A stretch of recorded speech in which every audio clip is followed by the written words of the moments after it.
واقعہ حضرت خالد بن ولید رضی اللہ عنہ قسط نمبر 59 اپنا اسلامک اسٹوڈیو۔ صلح کی بات چیت شروع ہوئی تو عمرو بن عاص نے کہا کہ وہ یہ بات اپنے سپہ سالار تک پہنچائیں گے اور ان کا حکم لے کر پھر حاضر ہوں گے۔ میری نظروں نے مجھے کبھی دھوکہ نہیں دیا، اطربون نے مسکراتے ہوئے کہا۔ میں کسی ایلچی سے نہیں بلکہ عرب کے سپہ سالار عمرو بن عاص کے ساتھ ہی بات کر رہا ہوں۔ کیا تم عمرو بن عاص نہیں ہو؟ نہیں، عمرو بن عاص نے جواب دیا۔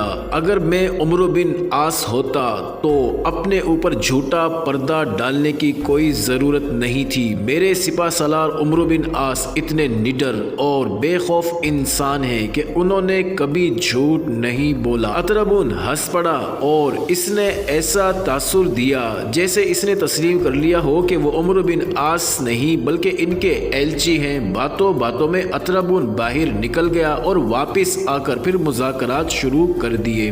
ناظرین، اطربون جب باہر نکلا تھا تو عمرو بن عاص سمجھ گئے کہ اب ان کی خیر نہیں، اب ہوگا یہ کہ انہیں پکڑ کر کال کوٹری میں بند کر دیا جائے گا یا قتل ہی کر دیا جائے گا۔ عمرو بن عاص دماغ پر زور دینے لگے کہ یہاں سے کس طرح نکلا جائے۔ کوئی صورت نظر نہیں آتی تھی۔ اگر یہ ملاقات کہیں باہر ہو رہی ہوتی تو بھاگ نکلنے کا موقع پیدا کیا جا سکتا تھا، لیکن شہر کے اندر سے نکل بھاگنا ناممکن تھا۔ آخر ایک ترکیب دماغ میں آ ہی گئی۔ عمرو بن عاص نے ایسا انداز اور رویہ اختیار کر لیا جیسے وہ اطربون کی پیش کی ہوئی شرائط مان گئے ہوں۔ انہوں نے ایسا تاثر پیدا کر دیا جیسے وہ رومیوں کی جنگی طاقت سے خائف ہوں۔ عمرو بن عاص نے اطربون سے کہا کہ وہ سپہ سالار عمرو بن عاص کے بھیجے ہوئے ایلچی نہیں بلکہ انہیں امیر المومنین حضرت عمر نے بھیجا ہے اور ان کے ساتھ 10 مشیر ہیں جو قلعے سے کچھ دور ان کا انتظار کر رہے ہیں۔ وہ اب ان کے پاس جائیں گے اور انہیں ساتھ لائیں گے اور پھر یہی فیصلہ کر دیا جائے گا کہ انہیں اطربون کی شرائط منظور ہے۔ اطربون یہ سن کر خوش ہوا کہ ایک ہی نہیں بلکہ 10 مسلمان جال میں آ گئے ہیں۔ اس نے عمرو بن عاص سے کہا کہ وہ اپنے مشیروں کو یہاں لے آئیں۔ عمرو بن عاص وہاں سے نکلے، ان کے لیے قلعے کا دروازہ کھولا اور باہر نکلتے ہی انہوں نے گھوڑے کو ایڑ لگا دی اور اس طرح بچ نکل آئے۔ ان کے ساتھ کوئی اور مشیر نہیں گیا تھا، وہ اکیلے تھے اور ان کی آنکھوں میں دھول جھونک کر نکل آئے۔ تاریخ گواہی دیتی ہے کہ یورپی مورخ نے بھی لکھا ہے کہ اطربون مذاکرات کے دوران باہر نکلا تھا تو اس نے اپنے محافظ دستے کے کمانڈر کو یہ کام سونپا تھا کہ یہ عربی جو اندر بیٹھا ہے جب قلعے سے باہر نکل کر واپس جا رہا ہوگا تو اسے قتل کر دیا جائے۔ لیکن ان کو عمرو بن عاص نے جو دھوکہ دیا، اس نے پھر باہر جا کر محافظ دستے کے کمانڈر سے کہا تھا کہ اب اس شخص کو جانے دینا، یہ کچھ اور آدمیوں کو ساتھ لے کر واپس آ رہا ہے۔ اطربون کو جب پتا چلا کہ مسلمانوں کے سپہ سالار عمرو بن عاص اسے دھوکہ دے کر زندہ نکل گیا ہے تو وہ غصے سے آگ بگولا ہونے لگا اور پھر جو بھی سامنے آتا اس پر غصہ جھاڑنا شروع کر دیتا۔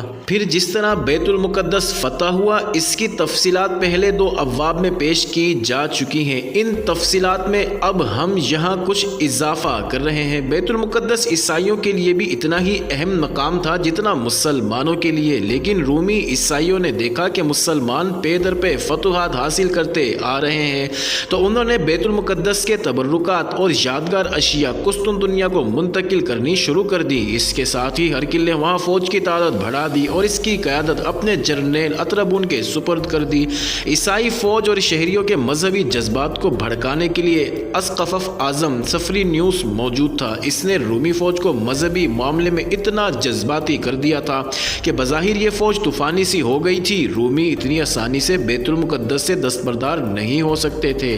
سپہ سالار عمرو بن عاص نے بیت المقدس کو محاصرے میں لے لیا، لیکن مقابلہ اتنا شدید اور خون ریز تھا کہ محاصرہ کامیاب ہوتا نظر نہیں آتا تھا۔ عمرو بن عاص نے کمک شدید ضرورت محسوس کی اور امیر المومنین کو پیغام بھیجا کہ جس قدر کمک بھیجی جا سکے فوراً بھیج دی جائے۔ امیر المومنین حضرت عمر رضی اللہ عنہ میدان جنگ کی اور ہر محاذ کی تازہ بتازہ صورتحال سے پوری طرح باخبر رہتے تھے۔ بیت المقدس کو تو وہ اور ہی زیادہ جانتے تھے۔ انہیں معلوم تھا کہ بیت المقدس میں اطربون جیسا منجا ہوا اور گھاگ جرنیل موجود ہے اور ان کی تمام تر توجہ بھی بیت المقدس پر ہے۔ ان حالات کے پیش نظر امیر المومنین نے فیصلہ کیا کہ وہ خود کمک لے کر بیت المقدس کے محاذ پر جائیں گے۔